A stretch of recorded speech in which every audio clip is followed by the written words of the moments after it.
लगातार जारी है। और रीवा, देवास, कटनी, मुरैना, रतलाम, इन 5 नगर निगमों में दूसरे चरण की मतगणना जारी है। 5 नगर निगम, 40 नगर पालिका और में मतगणना जारी है और 169 नगर परिषदों के नतीजे भी आज आ जाएंगे। दूसरे चरण को लेकर बीजेपी को ज्यादा उम्मीद है, कांग्रेस को भी दूसरे चरण से ज्यादा उम्मीद है। और पिछले चरण के चुनाव में कांग्रेस ने 3 सीटें जीते हैं, महापौर की, निगम की 3 सीटें जीते हैं और इस बार 5 सीटें जीतने की उम्मीद है। उस बार बीजेपी के खाते में 7 गई थी और 1 आम आदमी पार्टी के खाते में गई थी। लेकिन दूसरे चरण में क्या नतीजे होंगे, क्या परिणाम होंगे, ये भी देखना होगा। फिलहाल शुरुआती रुझान आ गए हैं और शुरुआती रुझान रतलाम के है, जहां पर रतलाम में बीजेपी को बढ़त मिलती दिख रही है और बीजेपी ने पिछले परिणामों में, प्रथम चरण के परिणामों में रिकॉर्ड मतों से जीत दर्ज की थी। क्या उसका दबदबा इस दूसरे चरण में भी लगातार जारी रहेगा, ये देखना होगा। ये सवाल फिलहाल बने हुए हैं और कुछ ही देर बाद सारी तस्वीरें साफ हो जाएगी। और अभी तो शुरुआती रुझान है, परिणाम भी कुछ घंटों में सामने आ जाएंगे और इससे ये तस्वीर साफ हो जाएगी कि 2023 विधानसभा चुनाव किस ओर जाएगा, किस पार्टी के खेमे में जाएगा, किस पार्टी का कुनबा ज्यादा रहेगा, उसके किस पार्टी का प्रभाव ज्यादा रहेगा।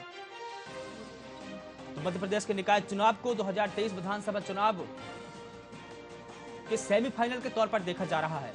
जिस भी पार्टी का दबदबा और प्रभाव ज्यादा इन निकाय चुनावों में रहेगा, शायद वो भी 2023 के विधानसभा चुनावों में और अच्छा करने की उम्मीद रखेगी। तो बड़ी खबर मध्य प्रदेश से बता रहे हैं, जहां पर मध्य प्रदेश में नगरीय निकाय चुनावों के परिणाम का दूसरा चरण है। लगातार मतगणना भी जारी है और आज बीडी और तोमर के टिकट पर भी दाव लगा हुआ है और कांग्रेस को 5 निगमों में खाता खोलने की उम्मीद है। निकाय चुनाव के परिणामों का दूसरा चरण है। दूसरे चरण की मतगणना लगातार जारी है। रीवा की रियासत किसके हाथों में होगी, देवास का देवा कौन होगा और मुरैना में कौन बाजी मारेगा, रतलाम का कौन राजा होगा और कटनी का कौन किंग होगा, इन चारों निगमों में देखना होगा। मुकाबला दिलचस्प है, दोनों ही पार्टी में कांटे की टक्कर है।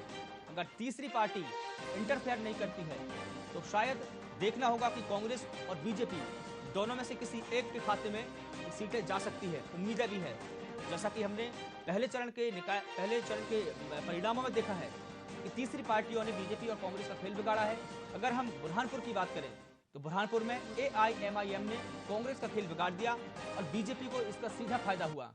अगर खंडवा की बात करें तो खंडवा में भी AIMIM ने कांग्रेस की वोटों को काटा और नतीजा यह हुआ कि बीजेपी की वहां पर जीत हुई। और अन्य जगहों पर भी हम बात करें, सिंगरौली की अगर बात करें तो सिंगरौली में आम आदमी पार्टी ने अपना महापौर बिठा लिया है। और इस बीच में हमारे साथ में आम आदमी पार्टी से प्रदेश प्रवक्ता बिमलेश RB जी भी जुड़ गए हैं। बिमलेश जी, आपका बहुत स्वागत है। सबसे पहले आपसे यही जानना चाहूंगा कि इस बार के जो दूसरे चरण के जो निकाय के परिणाम आ रहे हैं उस पर क्या उम्मीदें हैं आपकी? सब देखिए, ये हमारा पहला चुनाव था, मध्य प्रदेश के अंदर पहला चुनाव है। हमने ये जो चुनाव लड़ा है ये अपनी उपस्थिति दर्ज कराने के लिए लड़ा है और जनता के बीच में हमने जाकर जो दिल्ली मॉडल है उसको हमने पेश करने के लिए, उसमें जो काम हुए हैं उन कामों को लेकर हमने जनता तक ये बात पहुंचाने के लिए चुनाव लड़ा है। ये हमने सिर्फ उपस्थिति के लिए चुनाव लड़ा था और हमने पहले रिजल्ट में जो पहला चुनाव था, यानी कि पहला जो रिजल्ट था उसमें हमने बहुत अच्छी तरीके से जीत दर्ज की है। हमने जब सिंगरौली में हमने सीट जीती है महापौर हमने पहली बार में, तो इस बार भी रिजल्ट अच्छा आने वाला है पहली बार में। लेकिन पहले ही बार में आपने धमाकेदार एंट्री की है मध्य प्रदेश में। जी जी, जनता देखिए, जनता जो है तीसरे विकल्प की तलाश में मध्य प्रदेश में भी, और अब जो है तीसरा विकल्प आ चुका है आम आदमी पार्टी के रूप में जी। तो जनता बिल्कुल भी 2023 में, क्योंकि अभी जो चुनाव हुए हैं निकाय में, इसमें आम आदमी पार्टी के कहीं से कई सारे जैसे पार्षद है वो दूसरे नंबर पर रहे हैं, कहीं से जैसे अभी ग्वालियर में जो हमारी प्रत्याशी महापौर प्रत्याशी थी वो अच्छी उनकी वोट मिली है, लगभग 40,000 से ज्यादा वोट उनको मिला है। तो आम आदमी पार्टी का जो है वोट बैंक जो है पहली बार में बहुत ज्यादा है, अन्य पार्टियों की अपेक्षा बहुत ज्यादा है। तो 2023 में इसका पूरा असर देखने को आपको मिलेगा। जी बिल्कुल, अगर हम निकाय चुनाव के समीक्षात्मक नजरिए से भी देखें तो आम आदमी पार्टी के अलावा भी कई अन्य पार्टियां हैं जिन्होंने बीजेपी और कांग्रेस का खेल बिगाड़ा है। वो भी तीसरे विकल्प के तौर पर अपने आप को यहां पर परिभाषित कर रही है और दावे ठोक रही है। इस बीच में आपने भी कहा कि तीसरे विकल्प के तौर पर आम आदमी पार्टी को जनता चुन रही है। आपके दावों में और उनके दावों में कितना फर्क है? देखिए सर, हम पहली बार हमने चुनाव लड़ा था आम आदमी पार्टी ने, और हम ये इस चीज को थोड़ी सी कमी हम में रही कि हम ज्यादा अच्छे से मध्य प्रदेश में हम नहीं कर पाए, लोगों तक पहुंच नहीं पाए, क्योंकि जनता तलाश रही है तीसरा विकल्प और हम वहां तक पहुंच नहीं पाए। लेकिन हम इस बार पूरी कोशिश करेंगे कि जनता तक पहुंच जाए। तो निर्दलीय को जितना यह बताता है कि भाई अब यहाँ पर जो विकल्प है वो तलाश रही है पार्टी, क्योंकि पार्टी ही काम कर सकती है, तो पार्टी का जो है तीसरा विकल्प तलाश रही है जनता। तो जी अब हम बिल्कुल। जनता तक जाएंगे और जनता को बताएंगे कि हम लेकिन विकल्प के ग्वालियर रूप में में आ हम रहे जिस हैं। प्रकार से देखें कि रुचि ठाकुर गुप्ता जो कि आपकी महापौर प्रत्याशी थी और हैं, जी उन्होंने जी उन्होंने ग्वालियर में जो जिस प्रकार से चुनाव लड़ा और उनके पक्ष में जितने वोट गए हैं वो भी वाकई चौंकाने वाले हैं कि पहली ही बार में जी आम आदमी जी पार्टी की 10,000 से अधिक वोट मिली है उनको। जी तो इसे क्या माना जाए जी बिमलेश बिल्कुल जी? सर, क्योंकि आम आदमी पार्टी को अब जनता पसंद कर रही है, तीसरे विकल्प के रूप में हम लोग आ रहे हैं सामने। तो जी अब पहला चुनाव था, हम इसमें ज्यादा कुछ कह नहीं सकते हैं कि भाई पहला चुनाव जी था, बिल्कुल हमने ठीक है। बिमलेश जी आपको इसको रोकना मजबूती से चाहूंगा, लड़ा। हमारे साथ में पवन पटेल जी कांग्रेस से जुड़ गए हैं। पवन जी आपका बहुत स्वागत है। सबसे पहले आपसे जी यही जानना धन्यवाद। चाहूंगा कि जिस प्रकार से प्रथम चरण में कांग्रेस ने वहां पर दबदबा दिखाया है और 3 सीटें हासिल कर ली है, तो इस बार 5 सीटों पर सीधा सीधा मुकाबला है। 5 में से कितनी कांग्रेस के खाते में जाने की उम्मीदें हैं? 5 में से देखिए, जो मेरा सर्वे है उसके हिसाब से 3 सीटें तो आनी चाहिए। वैसे तो जो भारतीय जनता पार्टी का जिस टाइप से कृत्य है उस हिसाब से तो पूरी की पूरी सीटें आनी चाहिए, फिर भी लेकिन इनका मैनेजमेंट, हमें चुनाव सिर्फ भारतीय जनता पार्टी से नहीं लड़ना पड़ा, हमें पुलिस प्रशासन से लड़ना पड़ा और जो इनका प्रशासन तंत्र है उससे लड़ना पड़ा। ये सब भारतीय जनता पार्टी के लिए काम कर रहे थे, तो इसलिए हम ज्यादा से ज्यादा सीट इस बार अभी जीतेंगे। तो आपको क्या लगता है कि जिस प्रकार से कांग्रेस का खेल अन्य पार्टियों ने बिगाड़ा है प्रथम चरण की मतगणना में, दूसरे चरण में क्या परिणाम होंगे? अगर हम बुरहानपुर की बात करें तो बुरहानपुर में एआईएआई ने कांग्रेस के 10,000 वोट काटे, इतने में कांग्रेस की जीत वहां पर हो सकती थी। अगर खंडवा की भी बात करें तो खंडवा में भी तकरीबन कांग्रेस के अधिक वोट कटे हैं। तो इस नहीं, बार क्या जनता वही मैंने कांग्रेस निवेदन से किया, अधिक वही मनीष जी, क्षेत्रीय वही दलों को मैंने चुन रही आपके है? डिबेट में, पहले भी आपके चैनल में डिबेट हुई थी कि जो ओवैसी की पार्टी है भारतीय जनता पार्टी की भी पार्टी है, जी ये कांग्रेस को हरवाने के लिए भारतीय जनता पार्टी के पास अपने काम है नहीं बताने के लिए, तो जी ये इस तरह के हथकंडे अपनाती ताकि वोट का डिवाइडेशन हो सके और इनको सफलता मिल सके, क्योंकि जब इतने साल तक ये सत्ता में है जी तो इन्हें अपने काम पे वोट मांगना चाहिए, लेकिन इन्होंने कुछ काम तो किया नहीं है, इसलिए इस टाइप से मैनेजमेंट खेलते हैं जिसके हिसाब से इनको सफलता मिलती है। जी आप खंडवा देख लीजिए, उज्जैन का देख लीजिए, उज्जैन का किस तरह हुआ। ऐसे पार्षदों के कई सारे ऐसे चुनाव हुए जो कि नेक टू नेक हुए, जिसको इन्होंने पहले कुछ किया गया, बाद में कुछ किया गया। ग्राम पंचायत, नगरीय निकाय, ग्राम पंचायत में हमारा जहां दबदबा था वहां पे इन्होंने ऐसे किया, सर्टिफिकेट बांटने में कई सारे इस तरह से किए हैं। तो ये तो इसी हालात में इस टाइप से काम ही करते हैं, क्योंकि इनके पास अपने काम नहीं है बताने के लिए। हमें पूरा विश्वास है जनता के ऊपर, हमें जी पूरी बिल्कुल। सफलता मिलेगी। तो कई अगर हम ये देखें पवन जी कि पार्षद आपकी पार्टी के कम जीते हैं, क्या कारण रहा? क्या टिकट के बंटवारे में कोई गलतियां हुई है, या फिर जनता ने कांग्रेस पार्टी के जो प्रत्याशी है उनको ही नहीं चुना है या अन्य पार्टियों को चुना है? क्योंकि निर्दलियों की ज्यादा जीत हुई है प्रथम चरण के चुनाव में। नहीं, देखिए, पार्षदों का चुनाव, बहुत सारा चुनाव पार्टी लेवल पर नहीं होता, लोकल बेसिस पे होता है, लेकिन इसमें, हेलो, जी जी हाँ, मैं सुन पा रहा हूँ आपको पवन जी। उसमें क्या है, उसमें भारतीय जनता पार्टी, बताया आपने, इनका पुलिस प्रशासन जो था ये सब भारतीय जनता पार्टी के लिए काम कर रहा था, वो कहीं ना कहीं उस तरह से थोड़ा बहुत इफेक्ट प्रभावित हुआ है। जो रिजल्ट आया है जो हमारे फेवर में और अच्छा आना चाहिए वो नहीं आ पाया, सिर्फ भारतीय जनता पार्टी के जो मैनिपुलेटिंग की स्कीम है उसके हिसाब से नहीं आया। और हमें अब विश्वास है आने वाले, जो आप बोल रहे हैं और दल आ रहे हैं, किसी दल का कोई प्रतिनिधित्व नहीं है। आने वाले 2023 में कांग्रेस ही वो पार्टी है जो सरकार बनाएगी। अब आम जनता, नौजवान, किसान सब समझ चुके हैं कि भारतीय जनता पार्टी बतौलेबाजों की पार्टी है, जो कहती कभी करती नहीं है। कांग्रेस ही वो पार्टी जिसने इस देश को आजाद कराया और आज तक सभी वर्गों का सम्मान किया, सभी वर्गों के हक अधिकार की लड़ाई लड़ी है। जी जैसा कि हमारे पास में इस वक्त पवन पटेल जी, बड़ी खबर रीवा और मुरैना से आ रही है जहां पर कांग्रेस पार्टी लीड बनाए हुए है। क्या यहाँ पर कांग्रेस के महापौर जीत जाएंगे?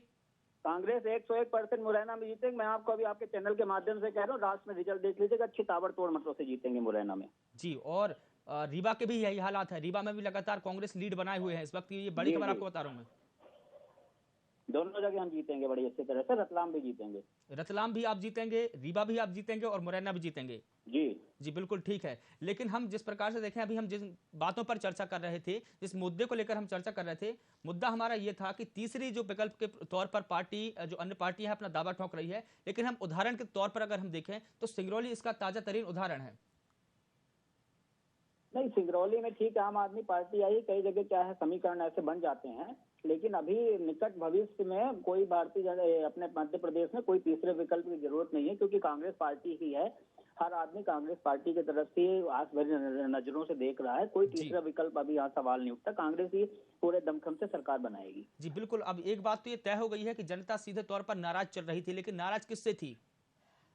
कांग्रेस से, बीजेपी से, या दोनों में नहीं, से किससे? कांग्रेस से नाराज क्यों होगी? कांग्रेस तो विपक्ष में बैठा है। नाराज होगी भारतीय जनता पार्टी। नहीं, ये तो मैं नहीं कह रहा हूं, ये तो बीजेपी के लोग आरोप लगा रहे हैं कि कांग्रेस के लोग हैं जनता तक सीधे नहीं पहुंचे हैं। उन्होंने आरोप लगाया है कि कांग्रेस के लोग हैं जनता तक सीधे नहीं पहुंचे हैं, इनके पास कार्यकर्ताओं की कमी है। भारतीय जनता पार्टी का काम ही आरोप लगाना है। एक व्यक्ति के पास जब अपने कुछ काम होते हैं तो बताता है, जब इनके पास कुछ काम नहीं तो भारतीय कांग्रेस के ऊपर आरोप लगाते हैं। हम तो कहते हैं भारतीय जनता पार्टी सत्ता में अपने काम बताए ना। जी बिल्कुल, तो ठीक है। कांग्रेस पार्टी का पवन पटेल जी, इस वक्त की ये बड़ी खबर मैं आपको बता रहा हूँ, रतलाम से 13 जो उन्होंने झूठ बोला, जी, झूठ बोल के सत्ता में उनको पूरा नहीं किया। जी बिल्कुल। पवन जी, अभी आप दावा कर रहे थे रतलाम में 1302 वोटों से कांग्रेस पीछे चल रही है। अभी कुछ सीटों कुछ वोटों से बढ़त थी, लेकिन अब पीछे चल रही है 1302 वोटों से। ये अभी इनिशियल है, लास्ट तक आ जाएगा सब। इनिशियल है, अभी कम ज्यादा शुरुआती रुझान है। जी बिल्कुल, ठीक है। लेकिन अगर हम पहले चरण में देखें तो कांग्रेस ने अच्छा प्रदर्शन किया है। अच्छा प्रदर्शन इसलिए माना जा सकता है क्योंकि पहले 2015 में जब चुनाव हुए थे तब कांग्रेस का एक भी महापौर नहीं था। 11 के 11 पर पिछली बार जो हुए हैं परिणाम आए हैं उस पर 11 पर बीजेपी का कब्जा था, लेकिन वहां पर 3 कांग्रेस के खाते में चला गया और 1 आम आदमी पार्टी के खाते में चला गया। अच्छा प्रदर्शन माना जाएगा। जनता क्या आपका साथ देगी? और अगर इस जनता आपके साथ दे रही है तो क्या ये जो आपका प्रदर्शन है 2023 में इसका क्या प्रभाव पड़ेगा? ये उसी का सेमीफाइनल 2023 में हम पूरे दमखम से सरकार बनाएंगे। जी बिल्कुल। एक तरफ जो गृह मंत्री है, कल उन्होंने एक बयान दिया था कि दिग्गी तले अंधेरा, वाकिफ होंगे इस बयान से आप। और राघवगढ़ की उन्होंने बात की थी कि वहां वही कांग्रेस हार गई है। कितना इत्तेफाक रखते हैं आप उनके इस बयान से? नहीं, मैंने बताया ना, भारतीय जनता पार्टी के जितने भी नेता बयानवीर है। भारतीय जनता पार्टी के प्रत्येक व्यक्ति, प्रत्येक नेता अपनी पार्टी और कार्यकर्ता के लिए काम करता है। आम जनता, गरीब, मजदूर, किसान के लिए उनका कोई काम का नहीं है। तो इस तरह के स्टेटमेंट देंगे, इस तरह के बयान नहीं। कहीं जगह हो सकता है, कहीं नगर निगम में वो आए, कहीं हम आए हैं, लेकिन हम जो बोल रहे हैं, पुलिस प्रशासन अगर निष्पक्ष चुनाव होता तो हम जिस स्थिति में है उससे कई गुना और बेहतर स्थिति में होते। इन्होंने पुलिस प्रशासन सबके बल पे काम किया है। इंदौर वगैरह में कई जगह ऐसा हुआ कि हमारे जो महापौर के प्रत्याशी थे उनको घुसने नहीं दिया गया। कई तरह इस तरह की घटनाएं आई हैं सामने, जिनके हिसाब से देखा जाए भारतीय जनता पार्टी इस कांड से जो स्थिति में है, और भारतीय जनता पार्टी को किसी दूसरे के ऊपर बोलने का कोई अधिकार नहीं, क्योंकि इतना लंबे समय से वो राज कर रहे हैं। अपने कामों को बताएं। जो बोला था, इनके जो महापौर की प्रत्याशी भोपाल की थी वो खुद बोलती थी कि हम भ्रष्टाचार कम करेंगे। मतलब वो खुद उन्होंने एक्सेप्ट किया था कि हम भ्रष्टाचार हैं। यहाँ भोपाल का महापौर का देखो आप, विभा पटेल जी जीत रही थी, कैसे क्या हुआ समझ में नहीं है। मैं तो जितना सर्वे किया, मेरा इंडिविजुअल ये राय है कि बड़े अच्छे ताबड़तोड़ मतों से उनको जीतना चाहिए। तो इनका कुछ ना कुछ मैकेनिज्म काम कर रहा है। उस मैकेनिज्म के खिलाफ हर देशवासी को खड़े होना चाहिए, क्योंकि आज हमारा संविधान, तो कहीं ना कहीं आप ये कहना चाह रहे हैं कि रिकाउंटिंग पर आपका इशारा है, क्योंकि इंदौर में पिछली बार प्रथम चरण के जो चुनाव हुए थे वहां पर कैलाश विजयवर्गीय का जो वार्ड था वहां पर कांग्रेस के प्रत्याशी जीता था, लेकिन वहां पर रिकाउंटिंग की गई तो उसके बाद में वहां पर बीजेपी के प्रत्याशी पार्षद जीता वहां पर। तो क्या आप ये कहना चाहते हैं कि रिकाउंटिंग के माध्यम से प्रशासन ने खेल कर दिया? वहां कर दिया, उज्जैन में खेल दिया। मैं तो शुरू से बोल रहा हूँ, ये निष्पक्ष चुनाव हो जाता तो हमारी स्थिति जो है आज उससे कई गुना और बेहतर रहती। निष्पक्ष चुनाव होता, आम जनता की आवाज अगर अच्छी तरह से बाहर आ जाती, ये उसको अपने प्रशासन में, अपने शासन के उसमें दबा नहीं पाते, तो बात कर रहा हूँ। लेकिन बीजेपी के लोग ये आरोप लगाते रहे, हमेशा से आरोप लगाते रहे हैं कि जहां पर कांग्रेस पार्टी हारती है वहां पर सीधा का सीधा ये दावा ठोंक दिया जाता है कि वहां पर निष्पक्ष तरीके से चुनाव नहीं हुए हैं, और जहां पर कांग्रेस जीतते ही वहां पर मुंह चुप रहता है। नहीं, वो कहीं चुप नहीं रहता है। देखिए, जब जीत और हार का अंतर होता है, मैनिपुलेटिंग अपना 10-5 हजार से करते जब और ताबड़तोड़ आता है तो उसमें इनका मैनिपुलेशन नहीं चल पाता। और रही इस तरह की बात, इस तरह की घटनाएं कई सारे सामने हैं, उस घटना के हिसाब से हम बोल रहे हैं जी। और ऐसे हवामनी हम हमेशा बोलते आ रहे हैं निष्पक्ष चुनाव होना चाहिए, निष्पक्ष चुनाव होना चाहिए। नहीं होता है। ये जब होते हैं इनके एक नहीं अनेकों डिसीजन देख लीजिए, किसी टाइप के निर्णय लेते हैं, आम जनता को जब देखते हैं कि हमारी तरफ से उनका रुझान हट रहा तो उस वर्ग की लड़ाई लड़ने लगते हैं, उस वर्ग के हितैषी बनने का प्रयास करने लगते हैं। पहले इनको याद नहीं आता है। तो भारतीय जनता पार्टी के प्रत्येक नेता का उनका सिर्फ सत्ता में बने रहने के लिए किसी भी हद तक जा सकते हैं। जी बिल्कुल, ये तो माना जाए कि कहीं ना कहीं अल्पसंख्यक या ओबीसी समाज है वो कहीं ना कहीं सत्ता से नाराज तो चला है। इसके हमने परिणाम भी हमारे सामने आए हैं। खंडवा का उदाहरण हमारे पास में है। इसके अलावा हम बुरहानपुर का परिणाम भी देखें, वहां भी हमारे पास में उदाहरण है। सिंगरौली का उदाहरण है हमारे पास में, ग्वालियर का उदाहरण है। कई ऐसे उदाहरण है जहां पर ये बिल्कुल स्पष्ट रूप से बात सामने आ गई है कि एक जो वर्ग विशेष है, अल्पसंख्यक कहें उसे या फिर ओबीसी वर्ग कहें, वो नाराज चला है। क्योंकि जो वोटों का प्रतिशत एकदम से गिरा है और कम वोटिंग हुई है, वो इशारा कर रही है किसी और। नहीं, वही बोल रहा हूँ। देखिए इन्होंने क्या किया कि इनका इवेंट बनाने का काम था। जी अब आप ओबीसी वर्ग की बात लाई आपने, मैं बता रहा हूँ ओबीसी वर्ग को आज तक इन्होंने कभी कुछ नहीं किया। सिर्फ क्या किया कि 2 मुख्यमंत्री दे दिए ओबीसी के नाम से। ओबीसी के हित की बात नहीं की आज तक कांग्रेस नहीं किया, चाहे नगरीय निकाय ग्राम पंचायत में हो 14%, 27%, सब कांग्रेस ने किया। इन्होंने तो आरक्षण खत्म कर दिया था। तो आम जनता ओबीसी अब जाग चुका है। अब इनकी बतौलेबाजी नहीं चलने वाली है। आम जनता, गरीब, हर वर्ग जाग चुका है। किसानों को ठगा इन्होंने, युवाओं को ठगा, 2 करोड़ रोजगार की बात की, किसानों की आज दुगनी लेकिन करने की बीजेपी बात दावा की। कर रही थी कि कोरोना वायरस 27% जब से से बढ़ाकर कोरोना हमने फैला हुआ था, कोरोना 35% वायरस की को सिफारिश भगवान की थी। बनाया, उसके बाद बेचारे जी डंडे खाते हुए रोड में पड़े हुए थे। इनकी अब जो है पाप का घड़ा इनका भर चुका है। लेकिन पवन जी, बीजेपी ये दावा कर रही थी कि हम 27% से बढ़ाकर हमने ओबीसी का 35% आरक्षण देने की हमने काम किया, लेकिन कांग्रेस सुप्रीम कोर्ट चली गई और नतीजतन क्या हुआ कि आरक्षण पर सुप्रीम कोर्ट ने रोक लगा दी। तो इसका जो कारण है उस पर कांग्रेस को माना गया। उन्होंने बताया कि कांग्रेस इसके लिए जिम्मेदार है। अब यही तो दिक्कत है। ये सोचते हैं कि अभी भी सब बेवकूफ हैं। ये अभी भी ओबीसी को चाहते हैं कि चरा ले जाएंगे। ओबीसी जानता है कि जो हम कोर्ट में गए थे परिसीमन के हिसाब से गए थे, रोटेशन प्रणाली जो हमारे संविधान में अधिकार है उसके हिसाब से चुनाव कराने के लिए गए थे। ये बोले हम उसके बिना चुनाव के, बिना रोटेशन, बिना परिसीमन के चुनाव कराए थे। विवेक तनखा जो उसकी गलत प्रचारित कर रहे हैं। और इनका जब इन्होंने जो दस्तावेज पेश किए कोर्ट में, कोर्ट का साफ साफ स्टेटमेंट था कि सरकार द्वारा जो दस्तावेज पेश किए गए वो एक सिर्फ दस्तावेज का पुलिंदा, उसके आधार पर चुनाव नहीं हो सकता आरक्षण के हिसाब से, कोर्ट ने माना है। तो ये तो हमेशा बरगलाने की राजनीति करते हैं। हमने आपसे पहले भी कहा कि इनके पास अपने कुछ काम बताने के लिए नहीं है, इसलिए इस टाइप की राजनीति करते हैं। लेकिन अब हर वर्ग जाग चुका है। जी बिल्कुल। ओबीसी आरक्षण का मुद्दा हमेशा मध्य प्रदेश की राजनीति में एक तरीके से ये देखा जाए कि वो बहस का केंद्र ही रहा है। और अगर आपकी पार्टी भी रही तब भी आपने 14% से बढ़ाकर उसे 27% करने का काम किया। जब बीजेपी की पार्टी दोबारा आई तो उन्होंने 27 से 35 करने का काम रहा। लेकिन कुल मिलाकर ये जो राजनीति के बीच में है, न्याय ओबीसी वर्ग को कहाँ मिला है? नहीं, न्याय कांग्रेस ने ही दिलाया ना। ये कहा इन्होंने कहा सकता है, ये इन्होंने क्या 35% क्या किया? बस एक नरोत्तम मिश्रा के स्टेटमेंट दे देने से हो जाता। 35% दिया है। मैं कहता हूं जब 14 साल तक इनकी सरकार थी, शिवराज सिंह चौहान मुख्यमंत्री, तब इन्होंने आरक्षण क्यों नहीं दिया? इसका जवाब कोई भारतीय जनता पार्टी के नेता नहीं देता। उनके मुंह में दही जम जाता है। इसका जवाब पूछिए ना कि अगर आप हमने 15 महीने से कम समय में 27% देख के हमने प्रूव कर दिया कि हम ओबीसी के तहत गए, ये भी प्रूव करे ना कि 14 साल तक क्यों नहीं दिया इन्होंने। जी बिल्कुल। मंडल कमीशन लागू हो रहा तो उसका विरोध कौन कर रहा था? ये पूरी दुनिया अब जान चुकी है। ये कुछ इनका अब नहीं चलने वाली है। जी तो चलिए ठीक है, अगर हम ये देखा जाए ओबीसी का एक मुद्दा रहा है, अल्पसंख्यकों का भी एक मुद्दा रहा है, दूसरे बीच में हम आदिवासी और दलितों, 2 वर्गों को भी हमने अभी बात नहीं की है। इन दोनों वर्गों के जो वोट प्रतिशत रहे हैं वो कहीं ना कहीं कमजोर रहे और कम रहे हैं। इसका कारण भी क्या माना जाए? नहीं, देखिए इन वर्गों के लिए हमेशा कांग्रेस ने किया, चाहे जमीन देने का अधिकार हो, चाहे कोई भी हो। बिरसा मुंडा की जयंती हम हमेशा मनाते थे। आदिवासी दिवस के लिए कमलनाथ जी ने एक दिन निर्धारित किया था कि उस दिन अवकाश दिया जाएगा। इन्होंने कभी इस वर्ग का हित नहीं चाहा। अब जब ये देखे कि ये वर्ग खिसक रहा तो इन्होंने हबीबगंज रेलवे स्टेशन का नाम बदल दिया। ये इस टाइप के काम करते हैं। हम कहते हैं इन्होंने जो शुरू की बात करी, हम तो कहते हैं 1 to 1 बात करिए, 2-4 घंटे की बहस करवाइए और फिर अपन देखते हैं निर्णय क्या निकलता है। इनके तो इतने कृत्य हैं कि 2-3-4 दिन लगातार बात करते रहो तो काम है। ये सिर्फ किसी चीज को इवेंट बनाते, जब देखते हैं कोई वोट बैंक वर्ग विशेष का हमसे खिसक रहा तो उसके अकॉर्डिंग ये पॉलिसी ला देते हैं, उसके हिसाब से काम करने लगते हैं। अब इनसे पूछिए ओबीसी, एससी, एसटी इन सबका पहले क्यों नहीं किया इन्होंने? जी बिल्कुल। आज तक क्यों नहीं मनाई इन्होंने बिरसा मुंडा की जयंती? जी ठीक है, जयंती एक अलग चीज है। जयंती किसी महापुरुष के नाम पर तो कम से कम राजनीति नहीं होनी चाहिए। हम ये देखें कि इस बीच में राजनीति तो जनता के बीच, जनता के हित की होनी चाहिए। एक अगर आपने उस वर्ग के लिए किया है, एक अंदर जज्बा होना चाहिए, उसकी बात कर रहा हूँ, वो बताने का प्रयास कर रहा हूँ। इन्होंने तो बाबा साहब भीमराव अम्बेडकर का संविधान जिससे पूरी दुनिया को नाज था, उसी संविधान की कोई कीमत नहीं की। उस संविधान के धज्जियां उड़ाने पे तुले हुए हैं। तो वो उसके लिए क्या भारतीय जनता पार्टी कुछ भी कर सकती है? लेकिन हम कांग्रेस के सच्चे सिपाही हैं। हम संविधान के लिए रोडों पे लड़ाई लड़ते रहेंगे। आम जनता, किसान, गरीब मजदूर की आवाज को उठाते रहेंगे। तो कहीं आप संसद परिसर की बात तो नहीं कर रहे कि संसद परिसर में जिस प्रकार से वहां पर प्रदर्शन करने की मनाही की गई है और इसका नोटिफिकेशन भी जारी किया गया है, तो आपका इशारा भी कहीं ना कहीं उसी ओर है?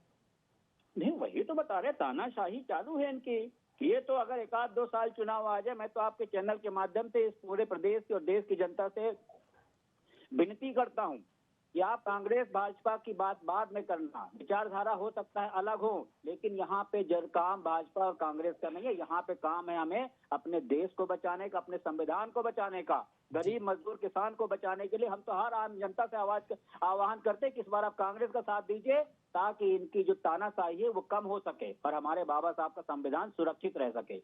जी बिल्कुल, एक तरफ आप संविधान की लड़ाई की बात करते हैं, वर्ग विशेष की भी बात करते हैं, न्याय देने की भी बात करते हैं, और सेम बात वही मुख्यमंत्री शिवराज सिंह चौहान भी करते हैं। दोनों के दावों में कितनी सच्चाइयां हैं? वो भी तो अपने आप को ओबीसी का बेटा मानते हैं, किसान का बेटा मानते हैं, मजदूर का बेटा मानते हैं। जी, ये बड़ा अंतर है।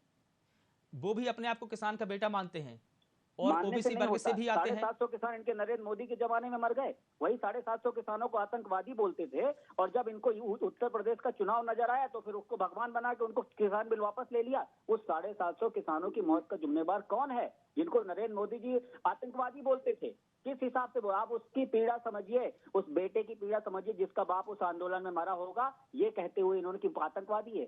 उस भावना को महसूस करिए। हो सकता है आपका हमारा कोई रिश्तेदार परिवार का बंदा ना मरा हो, लेकिन जिसका मरा होगा उस भावना को, आज उस पीड़ा को हम सब देशवासियों को महसूस करने की जरूरत है, तभी हम सही निर्णय ले पाएंगे। चलिए ठीक है, इन तमाम बातों के बीच में हम एक बात और पूछना चाहते हैं कि अभी कांग्रेस पार्टी समीक्षा की बात कर रही है, क्योंकि मध्य प्रदेश अब ऐसे मुहाने पर खड़ा है जहां पर निकाय चुनाव खत्म होंगे तो विधानसभा चुनाव की तैयारी हो जाएगी, विधानसभा चुनाव खत्म होंगे तो लोकसभा चुनाव की तैयारी हो जाएगी। आप समीक्षा किस प्रकार की करेंगे? क्या जनता के बीच में दोबारा जो बढ़त कांग्रेस को मिली थी, जो 15 महीने की सरकार आपने बनाई है, उसको लेकर भी करेंगे, या 2023 में सत्ता में आप कैसे पलटेंगे उसको लेकर भी करेंगे? जहां जहां कांग्रेस कमजोर है, क्या उन पर भी ज्यादा फोकस करने की रणनीति भी आप बनाएंगे? और आपके यहाँ पर नेता, जैसे कि बीजेपी के जो नेता है, वो कहते हैं कि यहाँ पर नेता तो नेता, कार्यकर्ताओं की भी कमी हो गई है, तो कार्यकर्ताओं को किस प्रकार से बढ़ाएंगे आप? इसकी समीक्षा भी क्या की जाएगी आपकी पार्टी की तरफ से?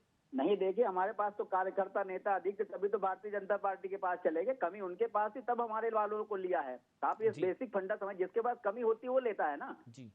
हमारे कार्यकर्ताओं को, हमारे विधायकों के लिए, क्योंकि उनके पास कमी थी। हमारे पास कोई कमी नहीं है। हमारे पास एकदम प्योर 24 कैरेट का जो गोल्ड होता है वो बचा हुआ है।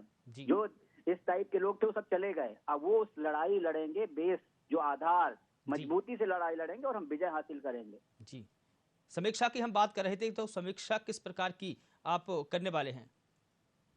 नहीं, देखिए, समीक्षा हमारा है कि जहाँ पे हाल हुई है, कुछ अगर कहीं हमारी एंड पे कमी है तो वो, अगर प्रशासन ने उसका दुरुपयोग किया तो उसके लिए हम लोग रणनीति बनाएंगे कि उससे कैसे लड़ा जा सके, कैसे हम आम आदमी का वोट जो कांग्रेस को देगा, कांग्रेस को जिस दिन रिजल्ट निकलता उस दिन तक वो कांग्रेस का रहे। इन सब स्ट्रेटजी पे बात करेंगे, और जहाँ पे हमारा जनाधार, हम पूरे प्रदेश में एक बड़े अच्छे ढंग से काम करेंगे और उसको आगे बढ़ेंगे। जी बिल्कुल पवन जी, आप लगातार हमारे साथ बने रहिएगा। लेकिन इस बीच में ये बड़ी अपडेट हमारे पास मिल रही है, जहां पर सीहोर जिले की बुधनी नगर परिषद पर भारतीय जनता पार्टी का कब्जा हो गया है। यहां पर 15 में से 14 सीट पर बीजेपी को जीत मिली है और कांग्रेस पार्टी को सिर्फ एक जीत मिली है। तो ये बड़ी खबर हम आपको बता रहे हैं। इसके अलावा खरगोन जिले की करही नगर परिषद में भाजपा का कब्जा हो गया है। 8 सीट पर बीजेपी और 7 पर कांग्रेस के पार्षद जीते हैं। मंदसौर की अगर हम बात करें तो मंदसौर में नारायणगढ़ नगर परिषद में 10 पर बीजेपी और 3 पर कांग्रेस आगे चल रही है और एक निर्दलीय प्रत्याशी की भी जीत मानी यहां पर जा रही है। उज्जैन की हम बात करें तो उज्जैन जिले की माकड़ौर नगर परिषद में कांग्रेस का सुपड़ा साफ होता दिखाई दे रहा है। कुल 15 वार्ड में से 10 पर बीजेपी का कब्जा है, 4 कांग्रेस और 1 निर्दलीय के खाते में जाती दिखाई दे रही है। हालांकि ये शुरुआती रुझान है, परिणाम सामने आएंगे तो तस्वीरें साफ हो जाएगी कि निकाय चुनाव के दूसरे चरण की मतगणना किस ओर गई है, परिणाम किस ओर गए हैं, किस पार्टी का ज्यादा दबदबा इस बार रहेगा। रायसेन की बात करें तो रायसेन जिले की सांची नगर परिषद के 14 वार्डों में से 11 पर बीजेपी का कब्जा बना हुआ है। 2 वार्डों में निर्दलीय जीते हैं और कांग्रेस का यहां पर खाता खुला नहीं है। कांग्रेस का हाथ फिलहाल यहां पर खाली दिखाई दे रहा है। सतना की अगर बात करें तो सतना की कोटर नगर परिषद में 10 सीटों पर भाजपा, 1 पर कांग्रेस, 1 पर बहुजन समाज पार्टी और 3 पर निर्दलीय प्रत्याशी जीते हैं। तो लगातार ये अपडेट हम आपको देते रहे हैं, दर्शकों को देते रहे हैं।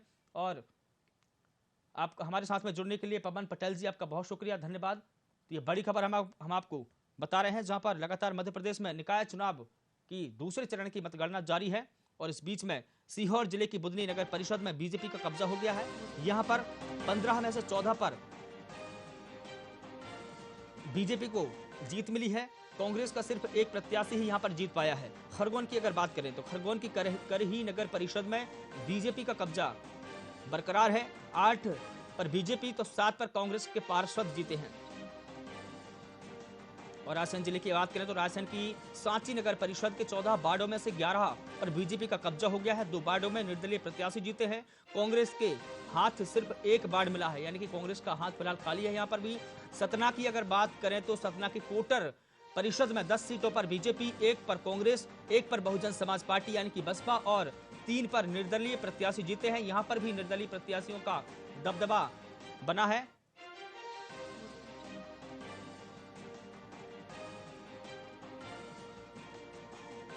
उस बीच में हम नगर पालिका की अपडेट आपको बता रहे हैं, जहां पर अनूपपुर नगर पालिका में भाजपा 7 वार्डों पर और निर्दलीय 5 पर और कांग्रेस 3 वार्डों पर जीत चुकी है। माफ कीजिएगा 3 है, 30 नहीं है।